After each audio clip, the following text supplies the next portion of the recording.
बुद्धि भी जन्म लेती है, मति भी साथ आती है। लेकिन जैसे जैसे हम बढ़ते हैं, आयु बढ़ती है, वृद्धावस्था में हमारी बुद्धि परिपक्व होकर के जवान हो जाती है। वृद्धावस्था में परिपक्व होती जब हम वृद्ध होते हैं, और जब बुद्धि सही सन्मार्ग और सही कार्य करना चाहती है तो शरीर हमारा साथ छोड़ देता है। इसीलिए बुद्धि का परिवर्तन नहीं करते भगवान, बार बार बुद्धि वही देते हैं जैसा सत्कर्म है, क्योंकि जानते हैं भगवान कि जब इसकी बुद्धि परिपक्व हुई तो शरीर छोड़ गया। किसी को नहीं आता, जिस दिन जीने आता है उसी दिन यमराज के दूत आके साइकिल बजाते हैं, चलना है, मौत उसी दिन आती है। इसीलिए गोविंद का नाम लेना हमेशा चाहिए। राजन बहुत ज्ञान हुआ, प्राचीन बड़ी साधु सब महात्मा बन गए, नारद जी को गुरु बना लिया। ओम नमो भगवते वासुदेवाय, यही मंत्र ध्रुव जी को कल विस्मृति हो गए, कल नारद जी ने ध्रुव जी को मंत्र दिया। इसे कहते हैं द्वादश अक्षर मंत्र। कि वासुदेवाय का मतलब ये होता है वसु अपत्यम पुमान, वसुदेव के पुत्र कृष्ण नहीं है ये। वसु बस धातु से बना है। इस मंत्र को जो जपेगा तो गोविंद आकर के वही देवता आकर के पास जाएंगे। ये मंत्र किसी देवता के निमित्त आप जपो, जिसको आप चाहत रखोगे, मन में रखोगे, वही देवता आकर के बस जाएंगे आपके हृदय में। इसीलिए यह मंत्र बड़ा उत्तम है, भागवत का मंत्र है। इसी को प्रहलाद जपते हैं, इसी को नारद जपते हैं, सभी ऋषि मुनि सब इसको जपते हैं। क्योंकि जिस देवता से आप प्रेम करो, ओम नमो भगवते वासुदेवाय कह करके वो ही देवता आपके हृदय में वास करते हैं। ये मत सोचना कि कृष्ण का ये मंत्र है। वसु पत्यम कुमार नहीं, वासुदेव नहीं, वसु बस धातु से बना है। इस मंत्र को जपने से वही देवता बन जाते हैं। और सत्य सभी में है, इसीलिए सत्यम परम धीमहि, ये बुद्धि सत्य पर ही निर्धारित होती है। मनोस्तु शतरूपाय तिस्रः कन्यास जगरिरे आकुति देवहूतिश्च प्रसूति इति विश्रुता प्रियव्रत उत्तान पादो सतो रूपापते सुतो। दो पुत्र है, प्रियव्रत उत्तानपाद की कथा कर दी। प्रियव्रत है, इसके जीवन में व्रत का मतलब होता है कि धर्म, साधन, नियम। व्रत और नियम में अंतर है साहब। व्रत अंदर से होता है, सो कहते हैं मन पवित्र रखो सब पवित्र है, ये व्रत है। मन की पवित्रता आसान नहीं होती, लेकिन कह तो देते हैं मन को पवित्र रखो सब पवित्र है। और नियम बाहरी होता है, स्नान करना, शौच करना, शुचि रहना, शुद्धता से रहना, ये नियम है। नियम इसलिए बनाया गया कि नियम पालन करते करते मन परवश हो जाता है, धीरे धीरे बस हो जाएगा। इसीलिए हर कोई व्रत है, नियम नहीं है। सत्यनारायण व्रत है, लक्ष्मी नारायण व्रत है, सब व्रत है। पयो व्रत है, दो व्रत है भागवत में। ऐसे बहुत सारे व्रत हैं, लेकिन दो व्रत भागवत में आए हैं, एक पुंसवन है, एक पयो व्रत है। पुंसवन माता दिति ने किया और पयोव्रत माता अदिति ने किया। दोनों का बड़ा विस्तार है, वर्णन जगह आने पर बताया जाएगा इसको। प्रियव्रत अपने जीवन में बड़ा व्रत धारण करते हैं, बड़ा नियम करते हैं। एक दिन रात्रि में सोते तो उसको लगा रात अंधेरी हो गई, सुबह उठे और रथ को सजाया। इतना, क्योंकि धर्म का पालन करने वाले व्रती, इसलिए उनका शरीर प्रकाशमान है। कहा रात्रि होने ही नहीं देंगे पृथ्वी पर। और रथ को महाराज इस भूमंडल में पृथ्वी पर 7 बार घुमा दिया। 7 बार में 7 दिन में 7 बार घुमाया, और 7 दिनों तक रात्रि नहीं हुई। ब्रह्मा जी घबराए, गए, अरे बेटा क्या कर रहा है? कि बाबा रात हो जाती है, क्योंकि हम रात्रि को बनाए हैं। भगवान का कोई भी बनाया वस्तु बेकार नहीं है। एक भी वस्तु यहाँ से हट जाए तो उसकी कमी हो जाएगी। भगवान का दिन भर मानव इत्यादि सब काम करते हैं, थक जाते हैं, रात्रि विश्राम के लिए बनाया, तू रात ना होने देगा, सब पागल हो जाएंगे, बुद्धि काम ना करेगी, तू रात नहीं होने देगा। प्रियव्रत को बड़ा लज्जा लगा, लेकिन जब 7 बार घुमाया ना महाराज, तो 7 द्वीप बना दिया। जम्बू पलक, हम लोग जम्बू द्वीप में रहते हैं, 7 द्वीप बनाए और 7 खंड हो गया भारत का, ये पृथ्वी का, जिसमें अजनाब खंड है। इनके 7 पुत्र हुए और 7 को एक एक खंड दे दिया, जाओ राज करो, और अपने तप करने निकल गए। राजन जी, गुरु जी, देखो प्रियव्रत ने 7 खंड किया भारत का, ये भूमि का, और उसमें से एक खंड है, इसका नाम अजनाब खंड है। प्रियव्रत के पुत्र का नाम है अग्निध, जो बड़े पुत्र हुए, और बड़े पुत्र का नाम है नाभि। बड़े अच्छे राजा हुए दोनों। सबका वर्णन अन्य स्कंदों में है विस्तार से, भागवत में स्पर्श कराया गया है। जो श्रेष्ठ है, क्योंकि भक्तों की कथा करते हैं, राजाओं की कथा भगवान को नहीं करनी है। जो भगवान के श्रेष्ठ भक्त हैं उसी को इसीलिए भागवत नाम रखा गया, भक्तों की कहानी हो जाए इसमें। भगवान की कथा सीधा संक्षिप्त कर दिया है 10वें अध्याय में, 10वें स्कंद में 90वें अध्याय में भगवान को जन्म कराया। भगवान की चर्चा ज्यादा नहीं इसमें, 24 अवतारों का वर्णन है भागवत में। राजन का जी, गुरु जी बोलिए क्या करना है? का सुनो, नाभि के पुत्र का नाम ऋषभ है। ऋषभ का मतलब होता है श्रेष्ठ, जो अपने कर्मों में श्रेष्ठ हो। उनके पुत्र हुए भरत। हमारे यहाँ 3 भरत हैं। ये ऋषभ के पुत्र का नाम भरत है, इसको ज्ञान भरत कहते हैं, ज्ञान उपदेशक। एक राम जी के भाई भरत हुए, उसको भक्त भरत कहते हैं। एक और भरत हुआ दुष्यंत पुत्र भरत, उसको बलिष्ठ भरत कहते हैं। दुष्यंत के ही तो वंश में कौरव इत्यादि, अर्जुन इत्यादि हुआ, इसीलिए वहां पे भारत कहते हैं उसको। और उसी के वंश में परीक्षित है, इसीलिए सुखदेव भी उसको भारत कहते हैं। राजन जी, तुम उसी वंश के हो। ये 3 भरत है, एक ज्ञान के भरत, एक भक्ति भरत और एक कर्म के भरत। इसलिए तीनों से यह भारत के नाम से यह भारत वर्ष नाम पड़ा। भारत वर्ष का मतलब होता है ज्ञान जाम, भरा पड़ा। इसलिए वर्ष माने भरा पूरा, भरा पूरा है। ऋषभ देव के 5 पुत्र हुए, सबसे बड़े हैं भरत। और ऋषभ संत है, महात्मा हुआ। सब पुत्रों को बुलाते, कौन श्रेष्ठ है, जरा इसको, इस राजगद्दी को संभाल पावे। और पूछते हैं, बेटा जी बाबा बताओ तो। नायम देहो देह भाजाम निर्लोके कष्टान नरहते विडभुजाम। तपो दिव्यम पुत्रिकायेन सत्वम शुद्धे तस्मात् ब्रह्म सौख्यम समन्तम। बेटा तुम बता सकते हो कि तूने जीवन धारण क्यों किया? तुम्हारे जीवन का लक्ष्य क्या है? इसलिए यहाँ आए हो? यहाँ जन्म तुमको मानव में क्यों मिला? तो कोई बेटा उठता कहता, बाबा कुछ नहीं, करना क्या है, पढ़ो लिखो, नौकरी करो, सुख सुविधा उठाओ, यही जीवन है। भरत चुपचाप बैठते हैं, बड़े पुत्र हैं, कुछ बोलते नहीं। कहा कि बाबा करना क्या, कुछ नहीं। बेटा खा पी करके क्या करोगे? ये शरीर तो यहीं सड़ जाएगी, जल जाएगी, इसीलिए खाओगे, यही इसीलिए जन्म मिला है, सड़ने के लिए। ऋषभ कहने लगे कि इसलिए होता है। नायम देहो देह भाजाम निर्लोके, इस लोक में रहने के लिए शरीर नहीं मिला बेटा।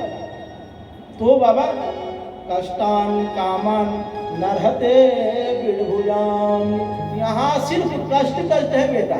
संसार में कोई भी ऐसा नहीं है जो दुखी नहीं है, किसी न किसी कारण से वह दुखी है। कोई सुखी आपको ना मिलेगा। हम एक दिन बोले ना कि आप अपना व्यथा सुनाओ, वही व्यथा वो बना करके दूसरा सुना देगा आपको। ये संसार है, यहाँ का यही लीला है। राजन,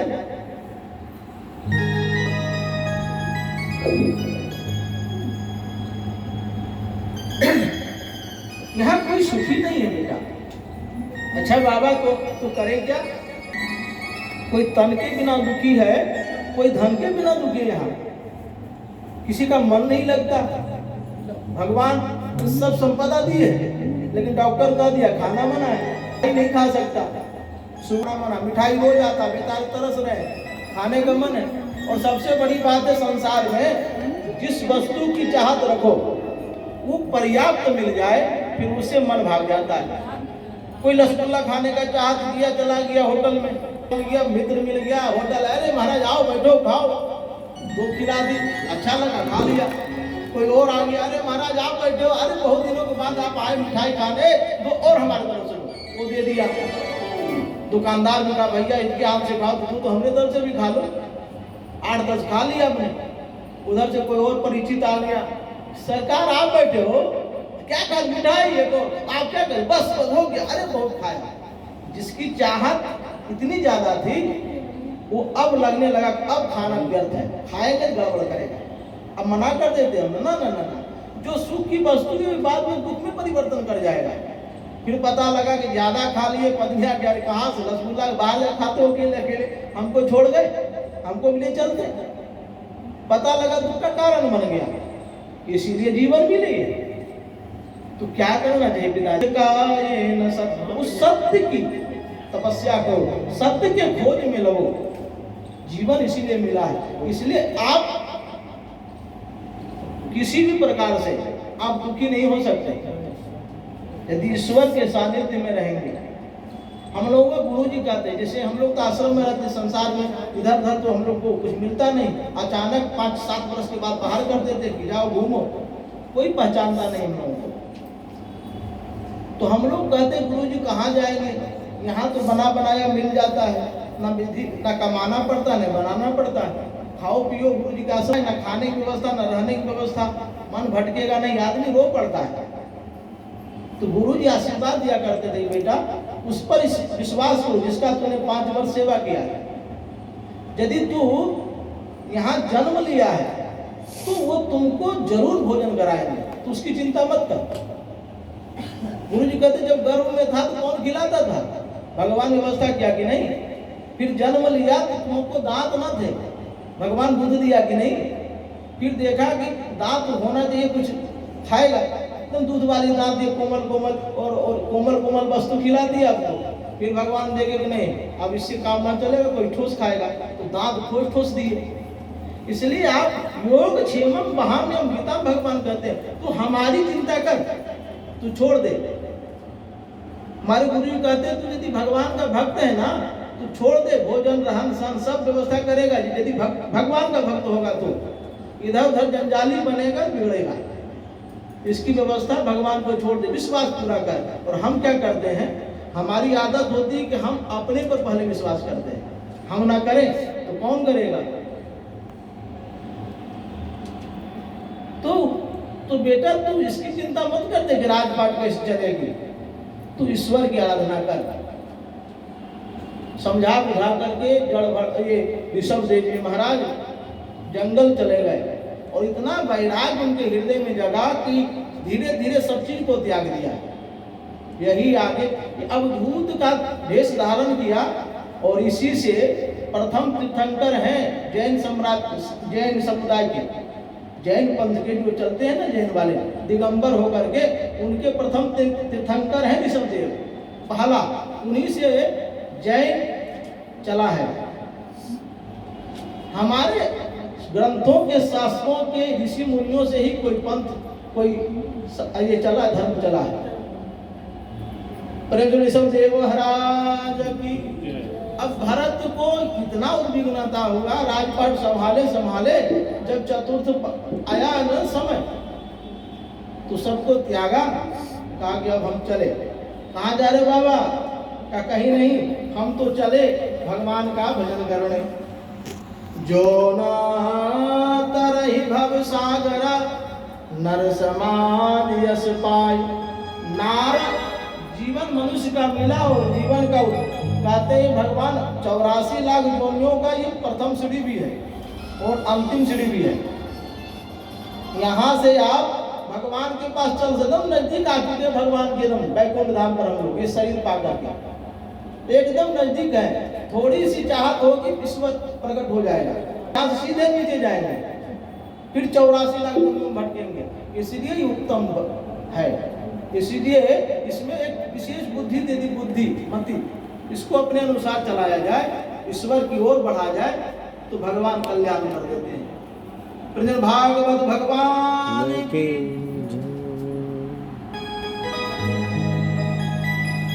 साधन धाम मोक्ष कर द्वारा जेना तरही भव सिंधु अपारा। इस भव सागर से पार होने की विधि है ये नौका सुंदर है, इससे पार किया जा सकता है राजन। और ये सीधे भारत में महाराज आगे बढ़े, ये बगल में एक आश्रम बनाया, दान करते पूजन करते मंत्र जब जिन खोजा तिन पाइया गहरे पानी मैं बबरी बूढ़न डरा रहा किनारे बैठ।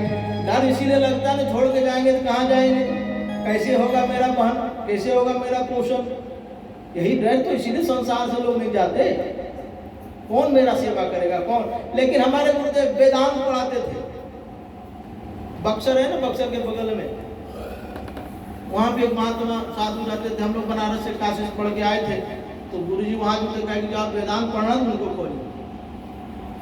हम लोग वहाँ गए, उनके 2 पुत्र, वो दोनों दिल्ली में अच्छे पदों पर है, घर को ही गुरुजी ने त्याग दिया, क्योंकि गुरुजी कहा है कि देखो भाई, जो नौकरी में थे, जो पेंशन मिला बाद में जो मिलता है, उससे मकान सुंदर बनाया, अब बच्चे रहे नहीं, पत्नी नहीं रही, दोनों बच्चों का विवाह हुआ, कुछ दिन तो बहू को यहाँ रखे, फिर धीरे धीरे अपनी व्यवस्था बना के वहीं रहने लगे। अब गुरुजी उतने बड़े मकान में अकेले, गुरुजी बोलते इतना बड़ा मकान बनाया बेटा, हम अकेले अपने लिए बनाया, अपना तो वहाँ जैसे तैसे जीवन काट ही लिया, बुढ़ापे में मकान बनाया तुम्हारे लिए अपने लिए। लेकिन वो कहते पिताजी हम वहाँ रहे, नौकरी संभाले क्या संभाले। वो वही गुरुजी बोले कि हर परिस्थिति में मकान टूटेगा बेटा या छूटेगा, अच्छा बेटा होगा तो छोड़ के जाएगा, बुरा होगा तो तोड़ के जाएगा, एक ही काम करेगा, इसलिए इसका विचार ही छोड़ दो। गुरुजी ने कहा कैसा है कि कम से कम आया कर, तो व्रतों में आते, छठ में आ गया, होली में आ गया, इत्यादि इत्यादि दिनों में आने लगे। गुरुजी का मन लगता फिर चले जाते, लेकिन धीरे धीरे हो गया। अब एक व्रत में आ गया और धीरे धीरे वो भी बंद कर दिए। गुरुजी अकेले साल भर, अब कैसे संभाले। एक बार बुलाए और चाबी दिया, और वो पेंशन का कागज हुआ कि ये ले पकड़, ना घर से लेना देना, ना इस चाबी से, ना मकान से, ना पेंशन से, ये पेंशन लेने भी मेरे मत आना, छोड़ो हमको, हम चले। संभाला, एक महात्मा के यहाँ विद्वान दे का किया, सब लोग जान गए, वहीं पर हम लोग पहुंचे। गुरु जी के यहाँ वो जो गांव था, जिसका वो मठ था, 400-500 गाँव का, घरों का गांव था। सभी ने मीटिंग किया कि देखो गुरु जी रहता, 3 गो चेला, हम लोग 3 गो चेला रहते थे, 3 गो चेला है भाई, कैसे भोजन यापन होगा। तो उन लोगों ने कहा कि एक घर से एक दिन भगवान की सेवा के लिए अन्न जाएगा, भोजन जाएगा। यहाँ बनावे कौन, हम लोग कहते बनाओ ना करके ले खाना। तो बेचारे अब 400 घरों का गांव है, साल भर में एक दिन आवे किसी का बारी, तो जिसके यहाँ साल भर में एक बार आवे वो ठाकुर जी का भोग लगाना है। खूब बढ़िया महाराज रबड़ी मार करके खीर जाए, पूरी जाए। यहाँ तो एक दिन बल, हमारे यहाँ तो रोज पहुंचे, चकाचक चले भोजन। और गुरु जी कहे कि खा, गुरु जी हो गया तो शुगर हो गया तो गुरु जी, अब गुरु जी की नाक इतनी तेज कि 1 किलोमीटर से खीर ले जाओ तो सूंघने खीर जा रहा है, बुलाओ जब डॉक्टर आगे सुई इत्यादि कर दे, गुरु जी के पहले खीर खिला दे, उसके बाद डॉक्टर के पास ले जाना सुई दिवाने। क्या गुरु जी आप सिधार जाओगे, करे पहले खा तो लेने दे, सिधारना चाहिए हमको, कहते हमको पूर्ण खा लेने दे और गुरु जी की सेवा करते। गुरु जी कहते कि देखो जिसके जीवन में सुख लिखा है, अपने कर्मों पर जिसको विश्वास है, उसकी सेवा के लिए हम अपने बेटों को त्याग दिया, तू दोनों आ गया, तू तीनों मिल गया गया सेवा करने। इसलिए भगवान पर विश्वास करो, अपने कर्मों पर इतना दृढ़ विश्वास रहो कि ईश्वर भी तुम्हारे कर्मों का फल रोक नहीं सकता है। ईश्वर पर इतना विश्वास करो, अपने ईश्वर पर भी। सांख्य योग यही कहता है, ईश्वर पर मत विश्वास कर, अपने कर्म पर तो विश्वास कर। मैंने जो किया वो ठीक ठाक है, एकदम ठोस है। जो ईमानदार होता है थाना जाए, कहीं जाए, क्या लेना देना, कौन पकड़ सकता है उसको। लेकिन चोर 2 किलोमीटर दूर से भागेगा, उधर जाना मना है। तो कर्म इतने अच्छे हो कि दूत आगे भी तो सोचे पकड़ने के लिए। अपने कर्मों को विश्वास करना चाहिए आदमी को। हम क्या करते हैं, कर्म उल्टा पुल्टा करते हैं, तो छोटा छोटा अच्छा करते हैं, उस पर ध्यान रखते हैं मैंने अच्छा किया, बुरा तो बुरा होता है, उसका कौन लेखा जोखा करे। इसीलिए यही है, जिन खोजा महत सेवाम द्वार माहुर विमस्ते तमो द्वारम जोषिताम संग संगम रजः समुद्रजागरेणः। गंडकी में स्नान करते हैं भरत जी, और जाकर के खूब तप करते हैं। देखो बाल बच्चों को सबको त्याग करके आया, सबको एक करने लगे। सावधानी हटी और दुर्घटना गात वेदः देवस्य भर्गो मनुषेदम। एक दिन की घटना घटी महाराज, प्रातः काल का समय है। भरत जी महाराज गंडकी में स्नान किया, सूर्य भगवान को अर्घ दे रहे हैं। उसी समय एक हिरणी आई जो गर्भवती थी, बगल में आकर के जल पी रही है। भगवान भरत जी देख रहे हैं कि हिरणी जल पी रही है, लेकिन ये तो सेवा में लगे, भगवान की अर्घ दे रहे हैं। अचानक घटना घटी, उसी समय को सिंहनाद हुआ। तो जंगल में शेर की घाड़ा, हिरणी डर गई और इतनी डरी कि छलांग लगा दी, नदी गंडकी में ही छलांग लगा दी। डर के मारे ऐसा हुआ कि उसका गर्भ बाहर हो गया, प्रसव निकल गया। हिरनी जैसे तैसे पार हुई और पार होते होते मर गई। शिशु जल में बहने लगा। भरत साधु है, महात्मा हो गए हैं, हृदय में करुणा जग गई।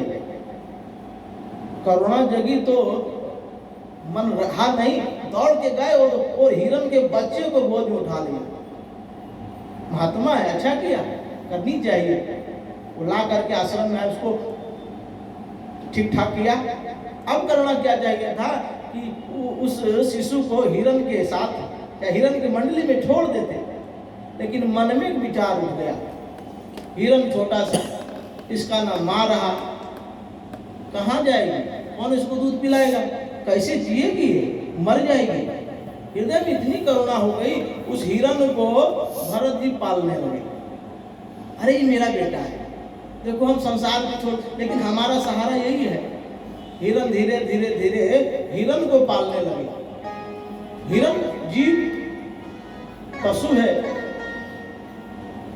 अब तो भगवान ये भरत जी उठते सुबह गंडकी जाते, लेकिन अब क्या करते हैं, अब भरत जी उठते पहले हिरण को देखते, सुरक्षित तो है, साधन तो है, फिर स्नान करने जाते, फिर उधर से आते तो फिर हिरण के बच्चे को देखते, खाया पिया तो सही, घास फूस जो दिया सो खा लिया ना, फिर माला जपने बैठते।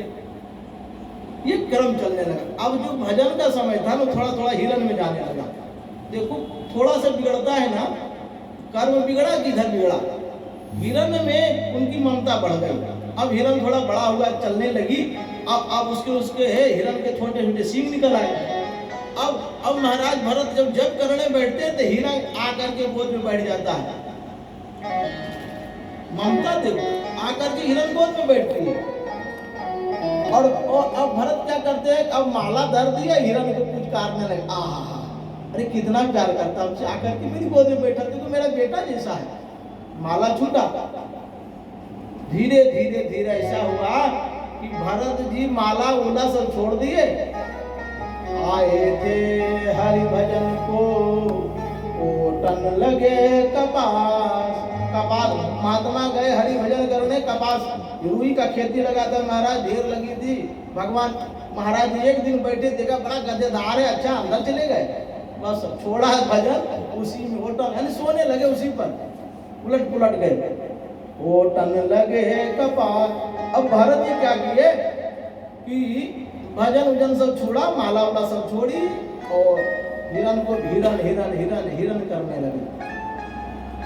देखो, जो भरत अपने बच्चों को छोड़ करके आया, राज को त्याग दिया, सुख को त्याग दिया, मड़ई बना करके रहते हैं, आज उनकी ममता हिरण में प्रवेश कर गई और उस हिरण को बेटा मान लिया। समय बीतता गया और परहित जिनके मन माही, परहित बस जिनके मन माही, जिन कहूँ जब दुर्लभ कछु नाही। इसके हृदय में परहित उपकार रहता है, दूसरे का हित कल्याण करने का उपकार रहता है, उसको संसार में भगवान कोई कमी नहीं करते। भरत क्या किया कि धीरे धीरे समय बीता, भरत का देहांत हो गया। सबसे बड़ी बात है, जब भरत मरते मरते मरते विचार यही कर रहे हैं कि हिरण हम मर जाएंगे तो हिरण का क्या होगा, हिरण को कौन पालेगा, कौन खिलाएगा। और ममता बस गई महाराज, और धीरे धीरे धीरे हिरण जहां राम राम करना था वहां हिरण हिरण हिरण कर करके मर गए। हिरण हिरण कर करके विचार कर करके भरत जी प्राणांत हो गया। फिर भरत जी का जन्म हुआ। किसमें हुआ? अब हिरण बन के ही आए। शास्त्र का नियम है, आप अंतिम जिसका विचार करके जाओगे वही बन करके क्योंकि भगवान कहते हैं इसी में जिसकी ममता है इसी को बना देते हैं। ममता अपना तोड़े तो सही, हिरण ही बन करके जल भरत जी आ गए, भरत जी आ गए। लेकिन थोड़ा सा किया हुआ पुण्य भी, थोड़ा सा किया हुआ पुण्य भगवान उसको क्षितिज नहीं करते, बर्बाद नहीं करते, उसकी मस्तिष्क में डाल देते बुद्धि। ये बुद्धि भरत को याद रही कि हम अगले जन्म में भरत थे, घर त्याग करके आए थे, लेकिन हिरण की ममता ने मुझको बांध लिया। देखो हिरण का शरीर हम पा गए। सब हिरण अलग रहता है और ये भरत जी का हिरण अलग। समझ गए, अब नहीं फंसेंगे। इस शरीर को त्यागने के बाद अब फंसना नहीं, हमको अब भजन करना। हिरण में ही भगवान भरत जी महाराज भजन करते हैं। ऐसा हुआ एक बार आग लग गई, दावाग्नि उसको कहते, जंगल में आग लग गई, सब हिरण इत्यादि पशु भाग गए और ये भरत जी महाराज घुस गए और जल करके प्रभु का ध्यान करते करते प्राण त्याग किया। भगवान ने बड़ा विचार किया कि देखो अगले जन्म में भक्त बना, हिरण में भी भक्त रहा, इसलिए इसको अब ब्राह्मण बना के भेज देते हैं। ब्राह्मण बनना कठिन होता है महाराज। एक तो आप पूर्व जन्मों का कुछ अच्छा सत्कर्म करके भगवान के पास जाओ, फिर यहाँ आओ। जब लोग जींस पैंट पहनते हैं तो वहाँ आश्रम में कटी काचरी पहनाते हैं, लंगोटी दे देते महाराज। 4 बजे उठा करके स्नान करा देते, ठंडा हो गया गर्मी नहीं उठने के बाद गुरु जी का डंटा अलग चलता है, वहाँ न माँ है न बाप, फिक्स भोजन है, सुबह 2 ही रोटी मिलेगी नाश्ते में, 12 बजे आपको खा ही लेना है, 6 बजे तक फिर खा लेना है, 8 बजे तक आपको सो ही जाना है, फिर सुबह 4 बजे जगा देंगे। ये नियम है। तो कहते हैं, आज के शास्त्र कहते हैं कि ब्राह्मणों ने अपना नियम तोड़ दिया। भृगु जी यहाँ जब सती महारानी चली गई,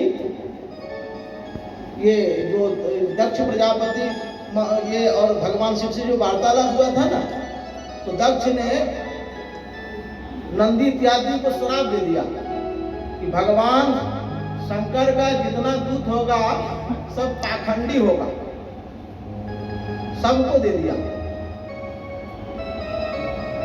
दक्ष भी तो ब्राह्मण था, इधर से भी एक श्राप निकला, कहा कि तू लोग जैसा ब्राह्मण होगा ना सर्वग्राही होगा, न वेद पढ़ेगा न मंत्र जानेगा, सब चीज खाएगा। श्राप दिया, इसलिए कलयुग में ब्राह्मणों में सब दोष आ जाते हैं। एक दूसरे को श्राप दे दिया। फिर भी जिसके अच्छे सत्कर्म होते हैं, अच्छे सन्मार्ग को मिल जाते हैं।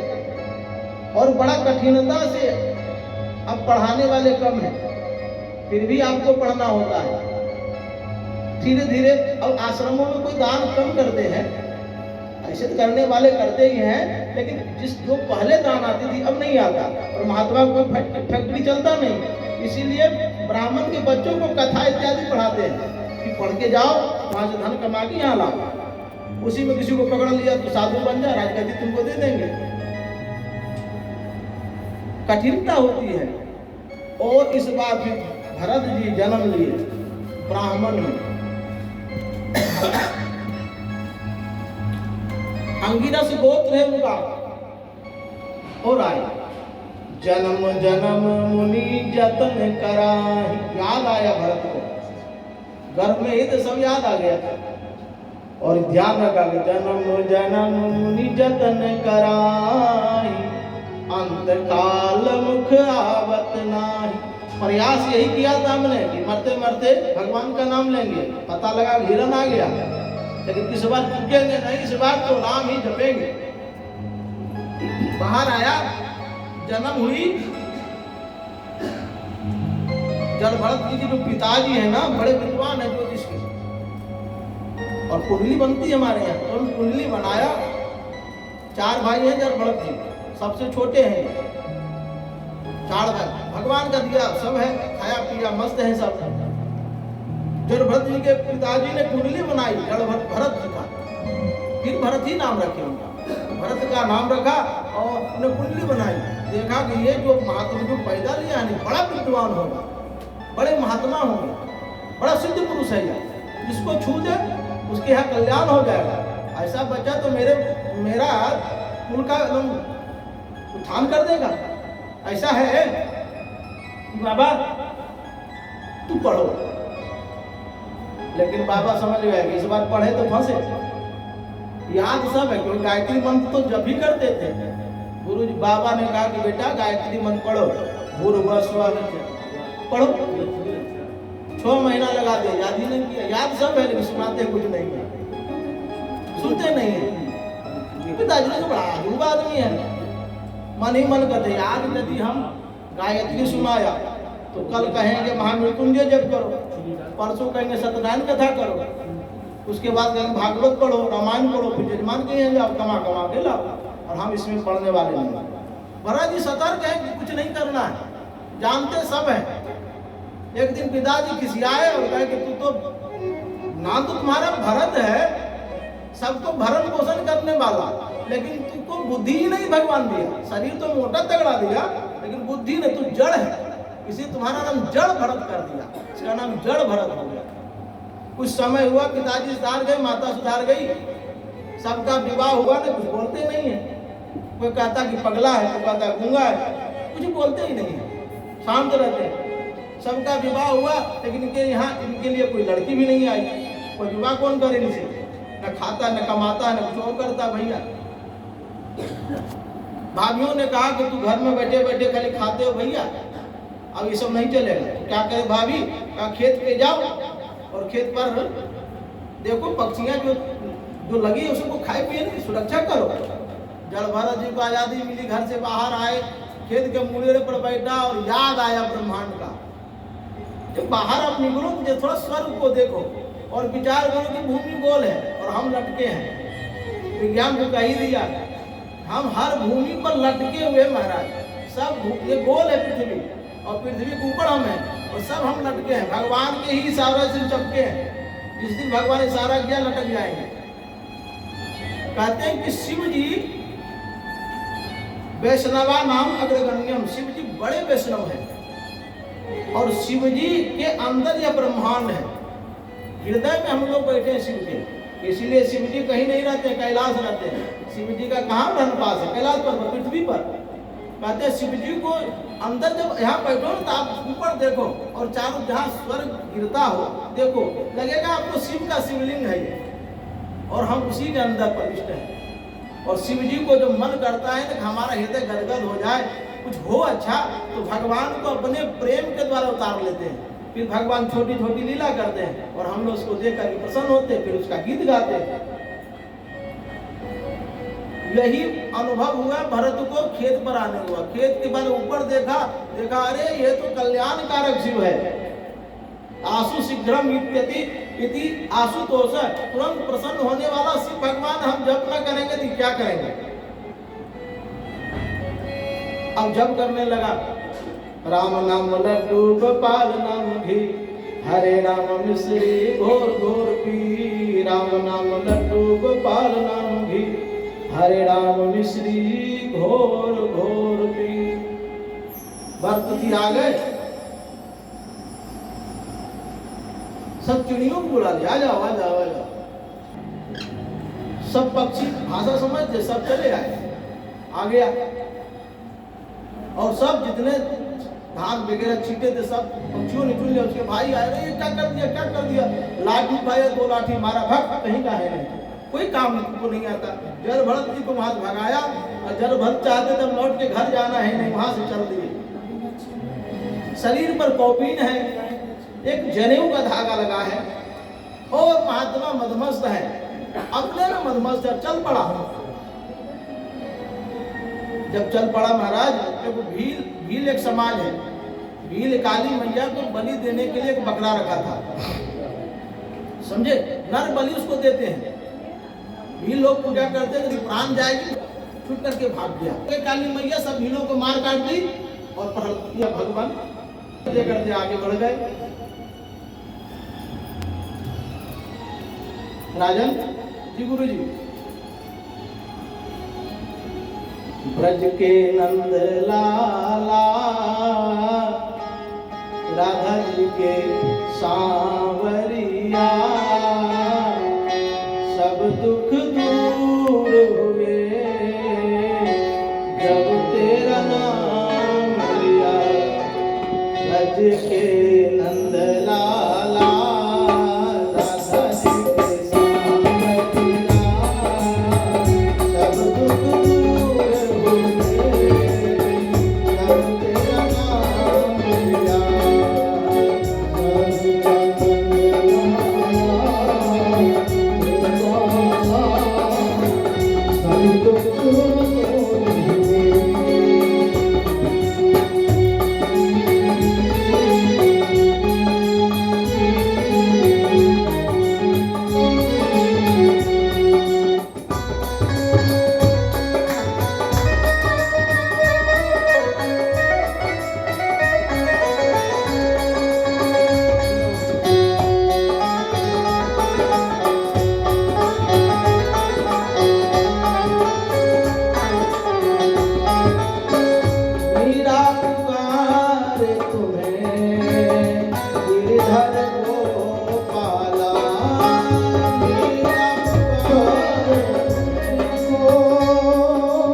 उधर से एक राजा आता, उसका नाम राहुगण है।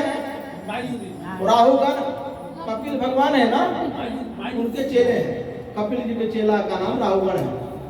हो गया सर। राजा सारथी को पालकी पर बैठा है, चार उसको ढोने वाले हैं मजबूत मजबूत, उसमें से एक की तबीयत खराब बिगड़ गई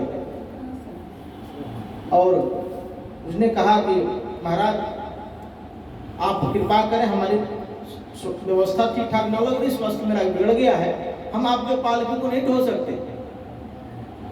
तो राहुगण ने कहा सुनो महाराज, ऐसा किसी को पकड़ ले, पूरी प्रजा हमारी और हमारा राजा का सेवा करना धर्म होता है। कोई मिला नहीं, बाबा कोई पकड़ लाया, बाबा को ढोगे, हाँ ठीक है मजबूत है ही महाराज, लंग उठा लिया, पालकी उठा ली, चल दी। अब भरत को याद आने लगा पूर्व वृत्तांत, ये राहुगण जो है ना तो साधारण नहीं, वही मृग है, वो जो हिरण छोड़ा था ना वही राहुगण पर, क्योंकि महात्माओं का संग किया, उसका फल मिला, आज देखो राजा बन के आया है। जड़बड़त देखा तो याद आ गई, अरे यार वाह, कल गोद में खिलाया, पालकी को ढोना पड़ रहा है इसको, देखो प्रताप इसकी बाहरे। राहुल नहीं बोलते कुछ नहीं है, चलते हैं, लेकिन व्यवस्था ये है महाराज, ये महात्मा है, चींटियों को देखे कोई कीट पतंग आ जाए पांव के नीचे तो महात्मा जी उछल जाए, कूद जाए, ठीक चले अरे उछले तो नीचे अंदर जो बैठा है महाराज राहुगण, उसका माथा ऊपर वाले बल्ली में लगे, चोट लगे बार बार। राहुगण ने कहा कि बाबा ऐसे क्यों चला रहे तुम लोग, हम इतने सुकुमार आदमी, हमारा सब बल्ली में लगता है, तुम लोग ऐसे करो। तो तीन ने कहा कि भाई बाप मुझको माफ करें, जो नया जो बाहर लगा है ना ये गड़बड़ करता, ये चलता है तो टकरा जाता है, इसको चलने नहीं आता। राहुगण कहा कि ठीक ठाक चलो बाबा, अच्छी बात नहीं है, हम राजा हैं। भगवान कुछ नहीं बोले, आगे चले, ठीक है, फिर चले, फिर वही हाल, ये सुनते तो है नहीं, मस्त है, कूद जाते हैं, बार बार बल्ली में लगता है।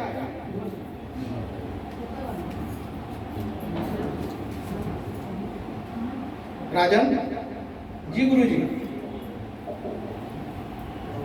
राहुगण ने कहा सुनो बाबा, यदि तू ठीक ठाक ना चलेगा तो ते करो में चिकित्सा दंड पानी जनातया, यदि तू ठीक ठाक ना चला तो बस मेरा नाम राजा है, हम राहुगण है, तुम्हारे जैसे बिगड़े हुए घोड़े को सुधारना हमको आता है, तुम्हारी ठीक ठाक चिकित्सा कर, मतलब पीट पाट के तुमको ठीक कर देंगे। महात्मा राजा ये भरत जी मुस्कुराए, फिर आगे बढ़े, फिर तुम नहीं मानोगे, तुम इतने मोटे तगड़े हो करके भी तुमको एक रथ नहीं भागा जाता, रथ उठाया नहीं जाता, खूब बोला है। शौल्यम कार्श्यम व्याधयाधयस्य क्षत्रिणभयं कललिच्छा जराचा, अरे तुम ठीक ठाक चलोगे, इतने मोटे तगड़े होकर के रथ नहीं ढो सकते तुम। जनभरत बोला आज नहीं बोला तो उसको ज्ञान नहीं होगा, बोलने लगे, तू किसे मोटा कहता है, तू मोटा किसको कहता है, किसको पहलवान करता है। स्थौल्यम कार्श्यम व्याधेय आधेयस्य, आधी व्याधि, मोटा तगड़ा होना किसका कारण है, कौन होता है ये, मन होता है कि आत्मा होती, बुद्धि होती कि शरीर होता है, मोटा कौन होगा भैया, शरीर होगा। नींद किसको लगती है, व्याधि किसको पकड़ लेता है, रोग किसको होता, मन को कि बुद्धि को, कि आत्मा को कि शरीर को। तपता कौन है, शरीर। पतला कौन होगा, मोटा कौन होगा भैया, ये तो शरीर है और हम शरीर नहीं है। बाबा ने कहा कि हम तुम जो सोच रहे हो हम मोटा थोड़ा शरीर है, शरीर वाले हम नहीं है, हम कुछ और हैं। ये भी चेला था कपिल का, कहा महाराज गजब की हाल है, ये तो ज्ञान की बात करता है महात्मा। तो बाबा तुम कौन हो, क्षत्रिय भयम कललिच्छा जराच, कहते डरता राहुगण ने कहा हमसे डर नहीं लगता तुमको, कहते डरता कौन है, डरेगा कौन, किसको भय होता है, किसको हरास होती है, किसको उल्लास होता है। शरीर नहीं डरता महाराज, मन डरता है। मन में भय होती है, मन में खुशी होती है, आनंद मन को होता है। इसीलिए कहता मन डर गया, मन हर्षित हो गया। हम मन भी नहीं है बाबा, तो हमको अच्छा हाँ निद्रा रतिर्मन्युरहमदम सुजो देहे न जात यही में न समझी। राजन तुम जिसको देख रहे हो वो हम है ही नहीं, तो बाबा आप कौन हो? बाबा आप कौन हो? क्या है गई चिंता नसी मनवा जिसको कछु न चाहिए। हम है, हमारे ऊपर ये शरीर लगा है, हम शरीर पर नहीं है। राहुल कहा कि बाबा के शरीर पर जनेऊ का धागा है। कपिल का महाराज हम बात इतनी ऊंची ऊंची करते हैं भरत कि पांव पकड़ लिया, महाराज हम कैसे गलती हुआ, ब्राह्मण निकले, हम जान नहीं पाए, क्षमा करना। जब भरत ने कहा अब आया जगह पे, क्या हुआ? अरे बाबा आप अरे ये सब तो मालूम नहीं, हम समझ नहीं पाए, क्षमा करना बाबा, इत्यादि इत्यादि करने लगा। राहुल भी था, वो जिनका संग पाया ऊपर से कपिल मुनि का सांग योग के थोड़ा है। कहे बाबा तुम की कहते उल्टा पुल्टा बात, कहते मन को दुख नहीं लगता, इसको भय लगता है, शरीर में ही आत्मा हो, यही कहना चाहते ना? हाँ बाबा एक बात पूछे? पूछो। देखो 10 मिनट समय हम लेंगे, 5 मिनट कथा करा विश्राम करेंगे। आज हम लोग भगवान माता छठ माता का पूजा करने जाने वाले हैं। कस्तम निभुरस चरसी रुजान विभरसि सूत्रम कतमोपधूतः। अब अवधूत महाराज हो, कौन हो महाराज? कहीं आप कभी तो नहीं? बाबा एक बात बताओ क्या है?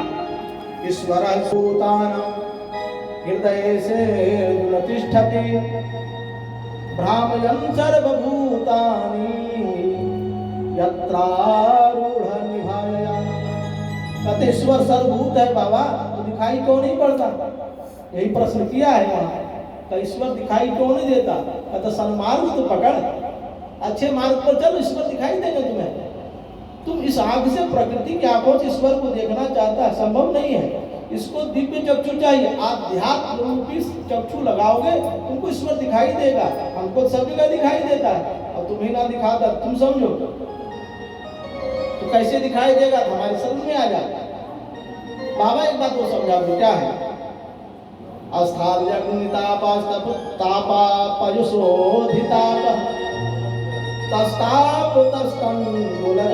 जबरदस्त प्रश्न किया है।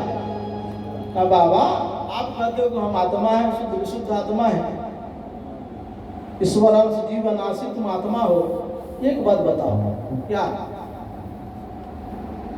इंद्रियों की व्यवस्था किससे है? इंद्रियां, आंख किससे संबंध रखता है? शरीर से। शरीर ना रहे तो आंख का क्या काम? प्रयोग नहीं हो सकता।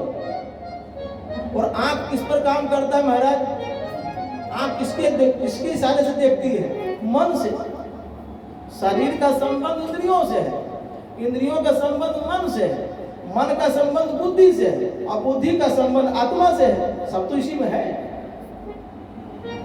तो महाराज शरीर में चोट लगा तो इंद्रियों का इशारा होता है, इंद्रियों को कष्ट होगा, फिर इंद्रियों के द्वारा मन को तकलीफ होता है, फिर मन से बुद्धि बिगड़ती है।